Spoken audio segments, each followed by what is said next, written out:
Yes, the LMP3 finally found its way to iRacing. We have the Ligier LMP3, and I was fortunate enough to drive this car in real life, even though I'm not a dentist. I was driving this car in real life before I was actually able to drive it in the sim. Usually it's like I drive all the cars in the sim, and then when I jump in real life, I kind of know how the car behaves and what the characteristics are. But for LMP3, it really was the first time. But yeah, iRacing has it now, and I jumped into the car for the first time. And I really have to say, straight away, it is realistic. The characteristics of the car, the sound, how it looks on track. I was really surprised how good it is. Especially like you have no ABS in the car, you have traction control.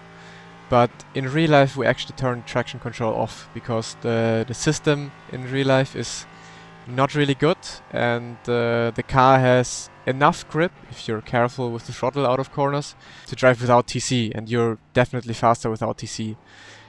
I think in iRacing you can do the same, you can turn it off, and when you have it turned off, the car feels exactly like in real life on throttle. But is it faster in the sim without TC? I don't think so, especially with the tires we have on iRacing right now, where once they have a bit of heat in them, or like you spin your tires once and basically snowballs into very hot tires on iRacing, so probably with traction control is a lot faster on iRacing throughout the stint, and I think even in qualifying. And because we drive without TC in real life, I also state my opinion about how the car behaves in the sim also without TC on iRacing. So especially out of slow corners like the hairpin or the one that follows up into the Mercedes arena 90 degrees left-hander, you really need to be careful with applying throttle. Because the car is relying on downforce so much, you just don't have the downforce in the slow corners. So that's why you need to be really careful with applying the throttle and also with turning into the corners and the mid-corner speed. You notice in the slow corners that the car really understeers a lot. That's simply because it's lacking the downforce. Here on Hockenheim, yeah, the track in general is one with quite the slow corners, so you kind of understeer a lot. Whereas on other tracks with a lot faster corners, like let's say Silverstone, the car would fit a lot better because it can rely on the downforce in the corners. So, and that's also the reason why you can apply the throttle a lot more aggressive in the fast turns, which you see in the video or in the background video.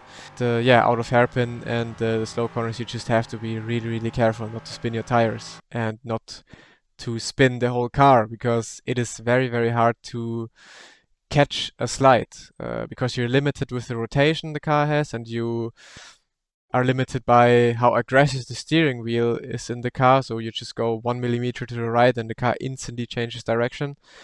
It is very hard to catch a slide, so you gotta be careful. The braking without ABS, especially at the Hockenheim ring, you have a few tricky corners with cars without ABS. Hairpin is pretty much straightforward. You're braking in a straight line. You can pretty much hammer the brake pedal. That's what I did in IRL as well. But there are corners like braking for the Mercedes arena after the hairpin.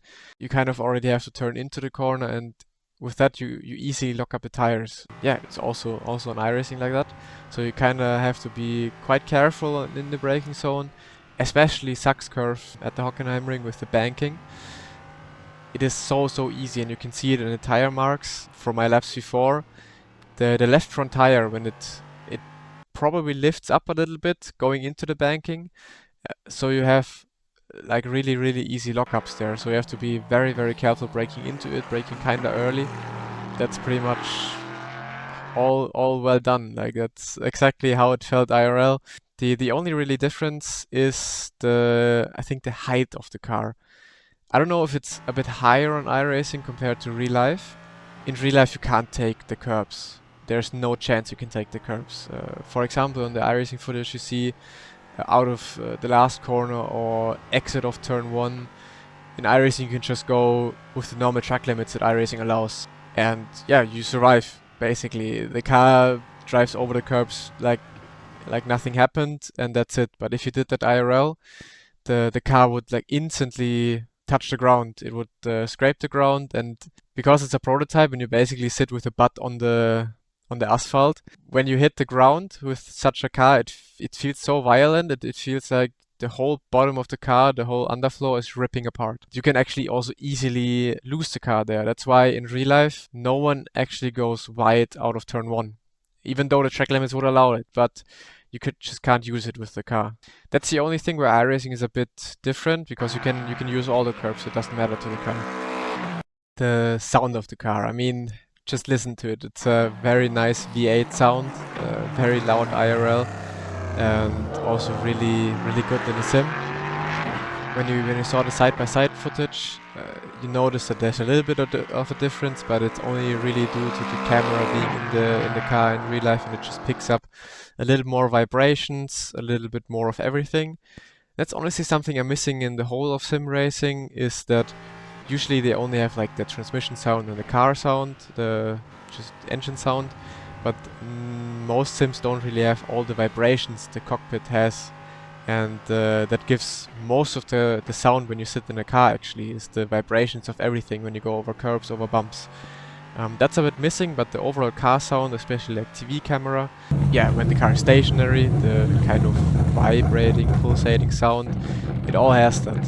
So as like a bit of a summary, this is probably the most realistic car I've ever driven in a sim. Or maybe it's due to the fact of that I drove it in real life first and afterwards in the sim. Everything feels so well done on the car, physics-wise and everything, that I kind of have to say, pure driving-wise, it's the most realistic car I've ever driven in the sim. Obviously, I also haven't driven that many cars in real life, so it's tough to say. But after driving GT4, you kind of get the feeling how a GT3 would behave in other cars. I've never actually had that feeling that those cars are like, yeah, boom, they feel exactly like that. Even the GT4s, they don't exactly feel like that. Because in sim racing, it's probably easier to simulate prototype cars and formula cars. Anything in that area, because I think the weight transfer when a car leans one way or the other, especially with like GT cars, it is hard to get the feeling in a fixed cockpit. And that's why I think a prototype car probably is easier to simulate in the sim, or just easier to feel as a sim driver compared to GT cars. And that's probably why, in my opinion, those prototype cars can be simulated or just feel closer to reality in the sim.